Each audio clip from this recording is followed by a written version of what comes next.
Mä lähdin vähän tuolla extemporeen moottoripyöräilemään. Nyt mä oon täällä Pälkäneellä, meinaan mennä Pälkänen rappuset ylös. Täällä on 210 askelta huippupaikalle.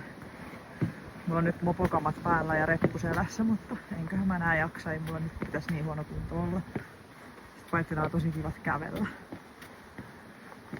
Mennään katsomaan vähän näköalapaikalle. Sitten mä jatkan matkaa tästä kohti Lahtea. Mitään hyppyjuoksuaskelia mä en nyt tässä ota. Nyt kävelen ihan rauhallisesti.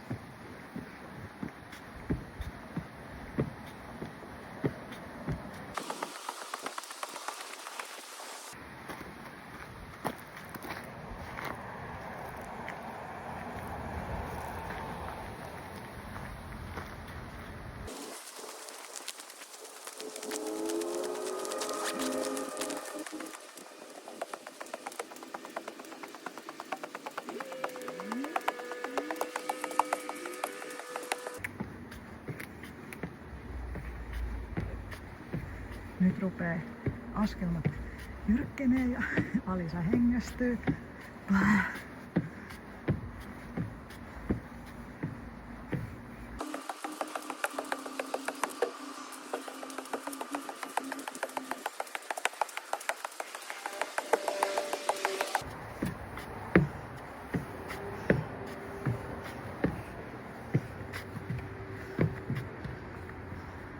Oli kyllä aika askeltaminen, varsinkin tää loppuosa. Ja tällä korkeapaikakammoisena ei viittynyt kyllä taaksepäin paljon katsella. Mutta on täältä komeat näkymät.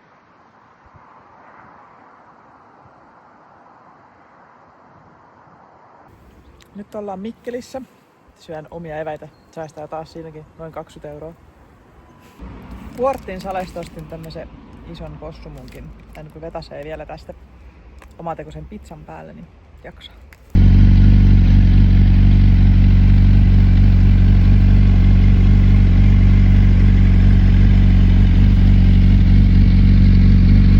Täällä mennään jossain Imatraa kohden ilmeisesti. Tää on siis aivan upea harjureitti. Nämä on tosi ihania, mutkasia harjun päällä kulkevia teitä. Siis ihanaa päästä noita isoilta teiltä pois, kun ei semmonen reilu 100 paukuttaminen ole mitään hääviä. Suoraan ja nopeasti pääsee, mutta nää on se motoristin juttu. On menossa kohti Vekarasalmen siltaa.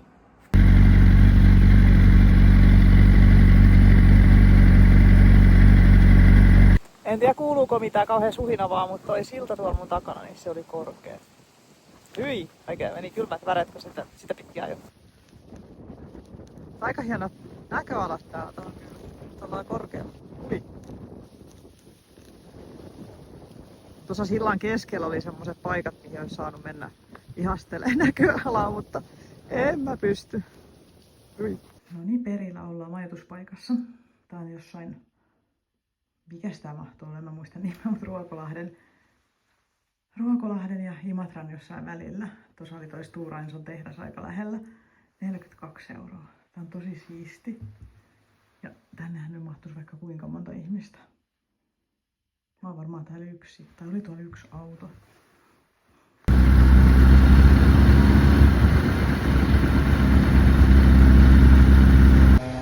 Täällä on joku tämmönen nähtävyys kuin Kruununpuisto. Täällä on kaikennäköistä kivaa tuolla alueella. Menepäs katsomaan. Aina ilkeää jättää Pirja johonkin tuolla yksin, mutta ei auta. Toivottavasti se on siinä vielä, kun mä tuun takaisin. Aika hieno tämmönen kaupunkipuro täällä. Täällä on tämmösiä koskikirnuja. Pienimmät teekupin kokoisia, suurimpia mahtuu sisälle.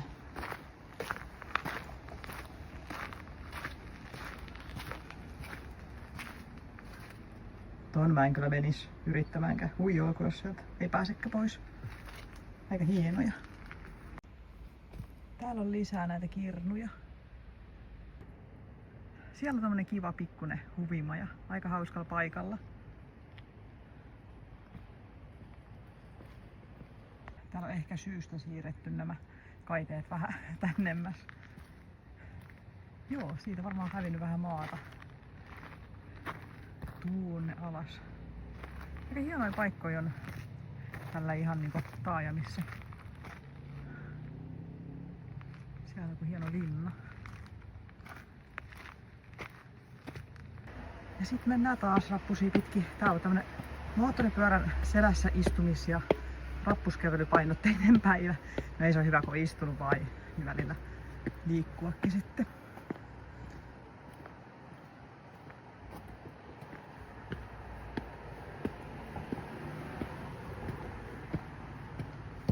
Oho.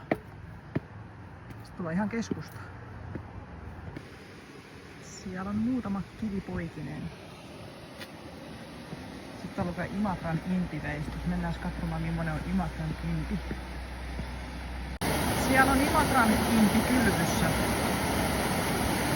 Vähän tämmönen kärsineen näköinen tapaus. No joo, se kasvu on aika tyytyvän ilme taitaa olla. Ettepäs tiedätte. Siinä se virtaa valittaa. Se on muuten kiva ääni, tommonen veden solina. Paitsi jos se on keittiössä allaskaapista jossain muussa, sit se ei oo kiva. Täällä ollaan taas hotellilla ja täytyy sanoa, että tää on kyllä tosi siisti. Tää on kans varmaan joku vanhaikoti, kunnalliskoti tai joku semmonen, että ihan pienellä saneerauksella tästä on saatu kyllä tämmönen kiva paikka. Eli nuo ulko-ovet on auki vissiin yötä päivää. Ja kun mä tulin pihaan nyt toisen kerran, niin nyt oli pakettiauto ja niistä nousi venäjää puhuvia. Varmaan tää komennusmiehiä, että tää on varmaan ihan heidän käytössä aika paljon tämmönen paikka, kun tuossa on tuo Imatralla toi haisutehdas, mikä se on, Stora Enso. Täällä haisee ihan kauhealta, kun menee tonne päin.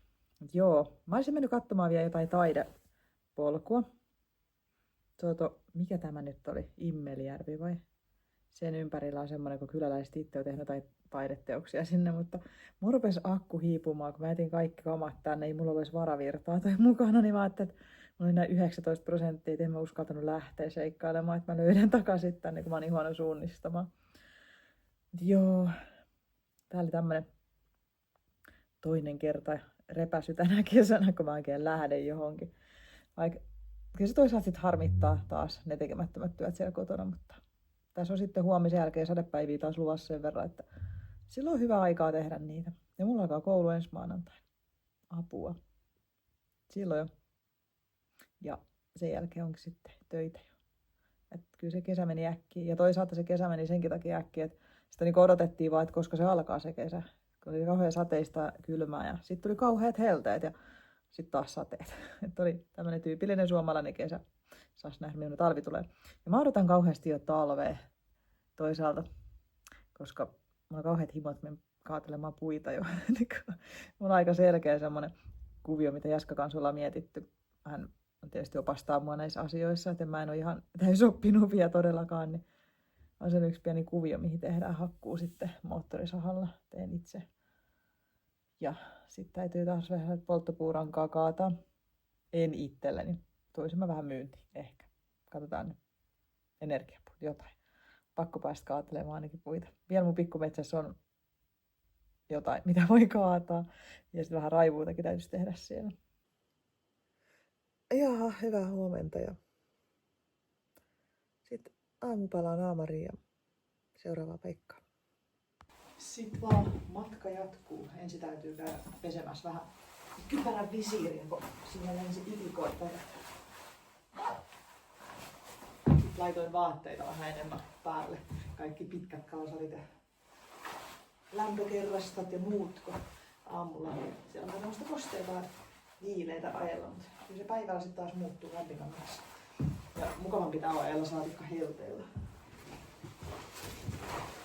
Siellä se Pirjo odottaa. Se on tuolla nurmikolla, kun tässä oli illalla, kun mä tulin, niin autoja niin paljon.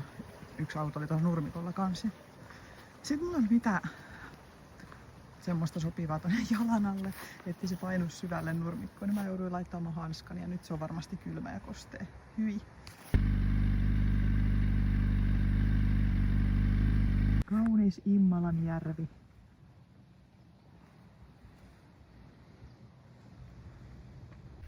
Ajelin tuossa Lappeenrantaan, kävin katsomassa Saimaan kanavan ja sitten ajelin läpi Saimaan, eli Savi-Taipaleen ja olen Taipalsaareen menossa.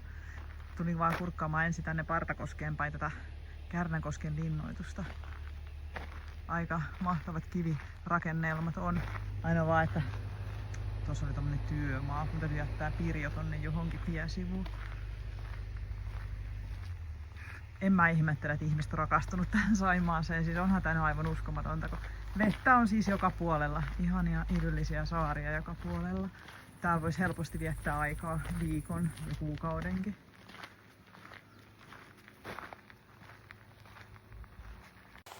Aina voi istahtaa penkille syömään patukkaa.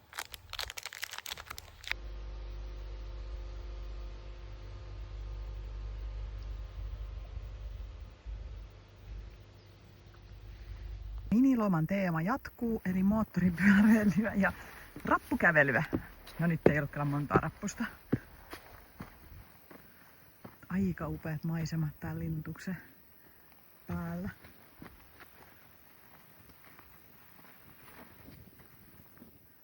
Ton pöppäreen takana tuolla, niin siellä oli laituri. Ja sit mä jotenkin nyt harmittaa, mulla olisi uikkarit mukana, mutta ne on nyt repussa.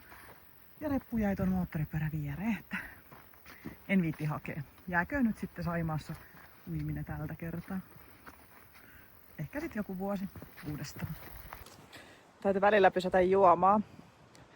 Tulin tosta Vitostietä Lahteen päin takaisin ja kyllä se on tylsää, vaikka siinä saa ajaa 120, mutta semmonen suora pätkä ei ole lainkaan kiva. Niin mä ajattelin, että mä tuun tätä Asikkalan kautta sitten takaisin. Mä menen tästä Tampereelle. Tää ei kauheasti kiertänyt oikeastaan juuri ollenkaan. Ehkä tää on sitten vähän hitaampi, mutta mukavampi kulkea tämmöistä sivutietä. Nyt ollaan lähellä kotia, nimittäin Pirkkalassa ollaan Tampereella.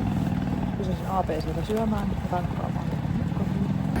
Mä oon täällä Häijäässä aika lähellä kotoa ja rupes toi pompottaa toi eturengas aika ilkeästi. Ja meinasin, että se kestäisi tämä reissu, mutta se on aika loppu. Vähän niinku mun Martta Nuffisselikin. Voi. Mahtaaks tuo nyt kestää kotiin saakka toivottavasti. Nyt ollaan tosi lähellä kotia ja toi eturengas vähän pompottelee, mutta kyllä sen kanssa pärjää, kun ajelee liikennerajoitusten mukaan. Ja päällimmäisenä tästä reissusta on jäänyt mieleen yksi liikennemerkki ja siinä luki aina päällystevaurioita. Kaikki Suomen sivutiet on ilmeisesti päällystevaurioisia, ihan hirveitä. Ja tässä on juuri saavuttu kyykkypyörällä. Just ajoitin reissuni sopiviin päiviin maanantai ja tiistai, mikä oli tämä viikon ilmeisesti lämpimimmät ja onkohan koko elokuun lämpimimmät päivät. Et motoristille on kaikkein parasta semmoinen 20 tai hiukan alle, niin se on paras lämpötila matkustaa. Helteessä ei ole mukavaa. Silloin kun mä Ouluun menin, niin oli hellettä koko ajan, niin se on aika tuskaa, varsinkin kun toi Pirjo puhaltaa jalkoihin kaiken lämpimän ilman sieltä moottorista. Niin nyt oli koko reissu niin sopiva lämpötila. Ei ollut liian kylmä eikä liian kuuma ajaa, et just sopiva.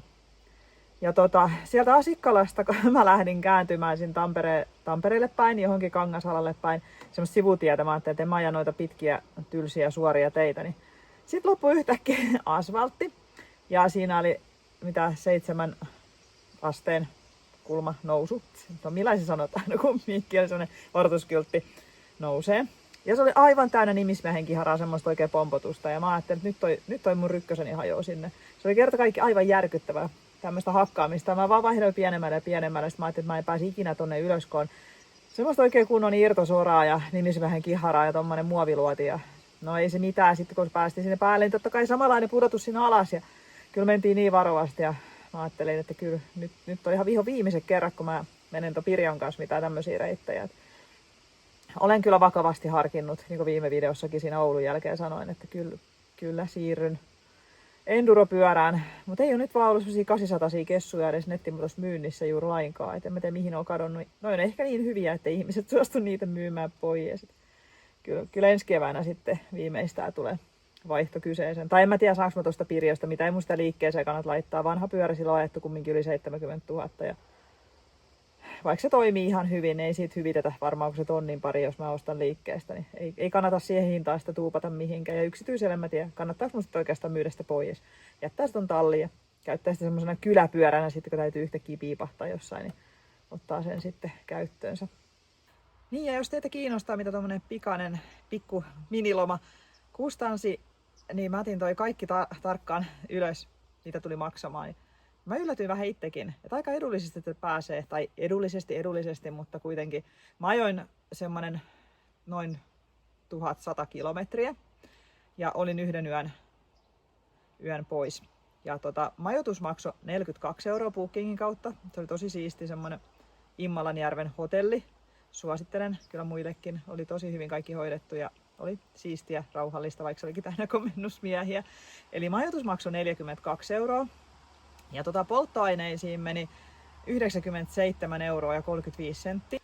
Ja sapuskapuolelle meni 43,07 €. Eli yhteensä tämä reissu tuli maksamaan 182 ja 42 senttiä.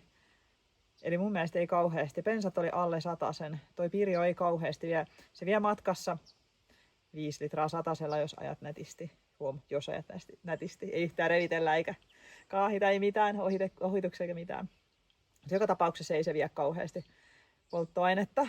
Mutta se mikä mua yllätti oli toi ruoka. Mulla oli semmoinen omatekoinen kauhea pizza menomatkalla mukana. Mä söin ruoankin täällä aikaisin aamupäivällä ennen kuin mä lähdin. Ja mä rupesin miettimään, että niin, kyllä siitä sit vaan kertyy. Ostin pari kertaa jonkun juomapullon ja kerran takaisin tullessa Pirkkalassa mä kävin Hesessä, vedin hesemätön. Ja sitten mä ostin tietysti kaupasta toi hammasharjan ja tahnan, koska mä en kotoa ottanut mukaan, mä ostan reissun päältä sitten.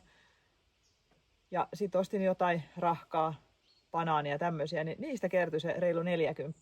Sitten mä mietinkin sitä, että jos mä olisin käynyt joka kerta syömässä jossain ulkona, jossain pizzalla tai apsissa tai missä vaan, niin sen lisäksi olisi kumminkin se tarvinnut nämä aamupalat, iltapalat, ehkä olisi tullut kalliimmaksi. Mutta en mä tiedä oikein, voiko tämän pienemmällä budjetilla enää liikkuu. Toki voi, jos ottaa teltan mukaan nukkuu pihalla, niin sitten olisi säästänyt se majoituksenkin 42 €. Mutta joka tapauksessa alle 200 € reissu. No, toiset voi pitää sitä pahana, mutta mulle se oli semmoinen ihan kohtuuhintainen. En mä kumminkaan mikään semmoinen upporikas ole, enkä tämmöisiä reissuja kauheasti tee, niin mun mielestä se oli ihan semmoinen positiivinen yllätys, että pääsin alle 200 €. Et hyvä niin. Mutta ei mitään. Seuraavaksi tulee taas remppavideoita, luulen.